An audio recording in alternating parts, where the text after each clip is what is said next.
तो ये attention deficiency syndrome इसीलिए हुआ है क्योंकि लोग जानकारियों को शिक्षा समझते हैं। तो इन्होंने बहुत कम समय में बहुत पैसा कमा लिया। लोगों को शक हुआ, अमेरिकी सरकार को शक हुआ कि ये कुछ गलत कर रहे हैं। एक 12 साल का बच्चा जानता है कि वहां करोड़ों प्रकाश वर्ष दूर जो गैलेक्सी है उसका नाम क्या है।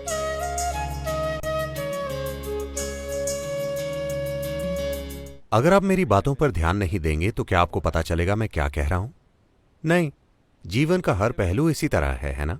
अगर आप ध्यान नहीं देते तो आपको पता नहीं चलेगा कि आप क्या खा रहे हैं, कैसी सांस ले रहे हैं, क्या हो रहा है। बहुत से लोग फूलों की खुशबू पर ध्यान नहीं देते या कोई भी दूसरी चीज पर, वो पास से गुजर जाते हैं, पत्थर की तरह या फिर कहें बैल की तरह, क्योंकि बैल महत्वपूर्ण होते हैं स्टॉक मार्केट में।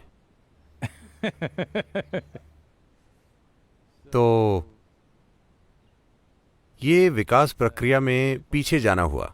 अगर आप बैल या भालू की तरह चलें तो आप पीछे जा रहे हैं। आप विकसित होकर इंसान बने हैं, इसमें लाखों साल लगे हैं। अब आपको पीछे नहीं जाना चाहिए।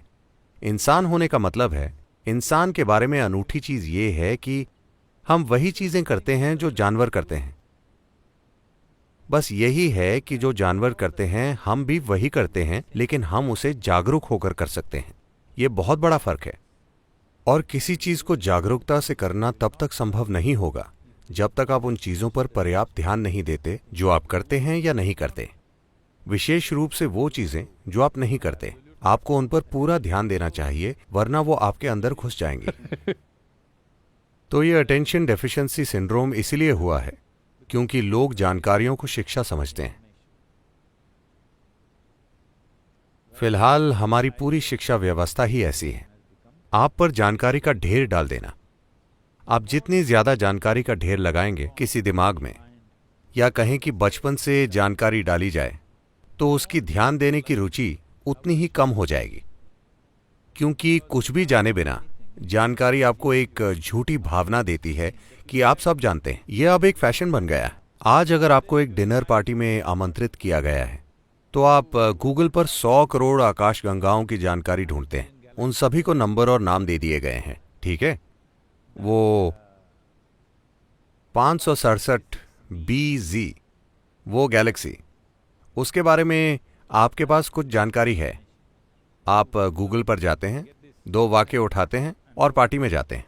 जो भी आपसे बात करता है, नमस्ते, आप कैसे हैं, आप कहते हैं, अरे क्या आप इस गैलेक्सी के बारे में जानते हैं जो करोड़ों प्रकाश वर्ष दूर है, जो BB ऐसा कुछ है। आप इस बारे में बात करते हैं और सभी को लगता है कि आप स्मार्ट हैं। There's a whole problem with the world right now. पूरी दुनिया के साथ फिलहाल यही समस्या है। हम सूचना को बुद्धि समझने की गलती कर रहे हैं। एक व्यापारी या कोई भी इंसान जो किसी परिस्थिति में रास्ता खोजना चाहता है, उससे बुद्धि की जरूरत है, ना कि बस सूचना की। सूचना थोड़ी उपयोगी हो सकती है, लेकिन बुद्धि ही आपको किसी विशेष स्थिति से गुजरने का एक अनूठा रास्ता दिखाएगी, ना कि वैसा रास्ता जो कोई और अपना रहा है। हम सूचना को बुद्धि समझने की गलती कर रहे हैं। जब आप खुद में बहुत ज्यादा जानकारी का ढेर लगा लेते हैं तो ध्यान देना बहुत मुश्किल हो जाता है। जब आप बिल्कुल ध्यान नहीं देते, जब आप में ध्यान बनाए रखने की कोई क्षमता नहीं होती, तो आपने अपनी बुद्धि तक पहुंचने की क्षमता भी खो दी है। आप बस याददाश्त से सूचना बाहर निकालते रहेंगे। एक सुंदर घटना हुई। आपने एंड्रू कार्नेगी के बारे में सुना है? जब एंड्रू कार्नेगी ने अपना व्यापार शुरू किया तो थोड़े ही समय में वो बहुत सफल हुए और उन्होंने बहुत पैसा कमाया। उस समय ये गूगल या फेसबुक या ट्विटर का युग नहीं था कि वो 2 सालों में खरबपति बन जाते हैं। उन दिनों लोगों को उद्योग वगैरह लगाकर पैसा कमाना पड़ता था, जिसमें दशक या पीढ़ियां लग जाती थीं। तो इन्होंने बहुत कम समय में बहुत पैसा कमा लिया। लोगों को शक हुआ, अमेरिकी सरकार को शक हुआ कि ये कुछ गलत कर रहे हैं। तो उन्होंने एक सेनेट पूछताछ कमेटी बनाई। तो उन्होंने इनसे हर तरह के सवाल पूछे और उन्हें पता चला कि इनके व्यापार में कुछ भी गलत नहीं है। फिर उन्होंने पूछा कि आप इतना पैसा कमाकर इतने सफल कैसे हो गए? तब एंड्रू कार्नेगी ने बहुत ही सरल बात कही, मैं अपने मन को किसी चीज पर 5 मिनट तक लगातार रख सकता हूं। 5 मिनट। क्या आप में से कोई भी ऐसा कर सकता है? सभी सेनेटर सोचने लगे 5 मिनट में क्या मुश्किल है, और उन्होंने एक प्रयोग तैयार किया। उन्होंने अपना ध्यान टिकाने की कोशिश की। वो कुछ सेकंड तक भी नहीं टिका पाए। एक पल यहां, दूसरे पल वहां। ज्यादातर इंसानों की यही हालत है। तो फिर वो बोले, आपको अमेरिका नहीं चलाना चाहिए। तो इंसानी क्षमता चित्त नाम की एक चीज होती है। अंग्रेजी भाषा में सिर्फ माइंड होता है। ज्यादातर मन के यादों से जुड़े हिस्से को मन माना जाता है।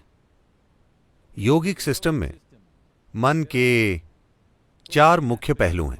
मैं विस्तार से नहीं बताऊंगा, लेकिन मन का यादों वाला हिस्सा सबसे कम महत्वपूर्ण है। चित्त, जो चेतना से जुड़ा होता है, वो सबसे महत्वपूर्ण होता है। अगर आप चित्त को कोई आकार दे दें तो वो आकार हमेशा सच्चाई बनेगा, क्योंकि इसमें जीवन बनाने वाली शक्ति है, जिसे हम शब्दों की कमी की वजह से चेतना कह रहे हैं। वो जो जीवन का आधार है। जब आपका मन उससे जुड़ जाता है तो आपका मन जो आकार लेता है, मन एक बादल की तरह है। आप उसे कोई भी आकार दे सकते हैं। आप उसे देवता बना सकते हैं, आप उसे शैतान बना सकते हैं, आप उसे पशु बना सकते हैं, आप उसे जो चाहे बना सकते हैं। ये एक आकार रहित चीज है। तो अपने चित्त को आप जो आकार देते हैं वो हमेशा दुनिया में सच्चाई बनेगा, क्योंकि इसे जीवन को बनाने वाली ऊर्जा से शक्ति मिलती है। तो यही मन का सबसे महत्वपूर्ण पहलू है, ना कि यादें। यादें सिर्फ भौतिक चीजों को संभालने के लिए जरूरी हैं। ये हो सकता है कि एक व्यापारी बस भौतिक चीजों को संभालना चाहे, ये ठीक है, लेकिन मैं चाहता हूं कि व्यापारी का जीवन एक मजेदार रोमांच बन जाए, जहां नई संभावना को खोजने की प्रक्रिया उसके अनुभव में भी वाकई नई संभावनाएं लाए, ना कि सिर्फ आर्थिक संभावनाएं बने। और ये संभावना एक व्यापारी के जीवन में मौजूद है कि वो अपने व्यापार को एक आध्यात्मिक संभावना और आध्यात्मिक विकास में बदल सकता है, या अपने अस्तित्व के विकास में, जो मुझे लगता है कि सभी को खोजना चाहिए। यही वजह है कि हम एक आध्यात्मिक तत्व लाने की कोशिश कर रहे हैं। सफलता आसानी से मिलेगी किसी अन्य चीज की तुलना में, क्योंकि सफलता इसीलिए आसान नहीं होगी कि कोई जादू होगा, बल्कि इसीलिए कि आप अपनी पूरी क्षमता से काम करते हैं।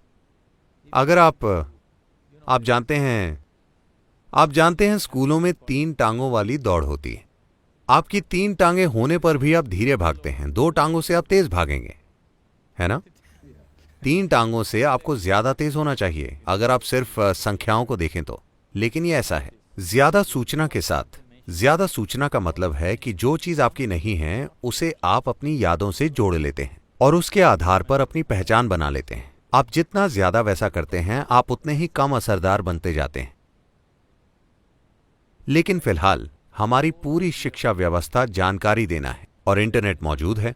एक 12 साल का बच्चा जानता है कि वहां करोड़ों प्रकाश वर्ष दूर जो गैलेक्सी है उसका नाम क्या है, जो उसके लिए अच्छा नहीं है, क्योंकि यह ज्ञान नहीं है, यह किसी भी तरह से उपयोगी नहीं है, यह बस अपनी बढ़ाई करने के काम आता है। और सबसे बढ़कर यह आपकी ध्यान देने की क्षमता नष्ट कर देगा, क्योंकि ध्यान देने का आधार यह है कि आपको एहसास है कि आप इस ब्रह्मांड में एक कण को भी ठीक से नहीं जानते, आप एक अणु को भी पूरी तरह से नहीं जानते, इसीलिए आप ध्यान दे पाते हैं। If you think I know this, you cannot pay attention. अगर आपको लगता है मुझे ये पता है, तो आप ध्यान नहीं दे सकते। जानकारी का घमंड ही आप में ध्यान देने की कमी पैदा करता है।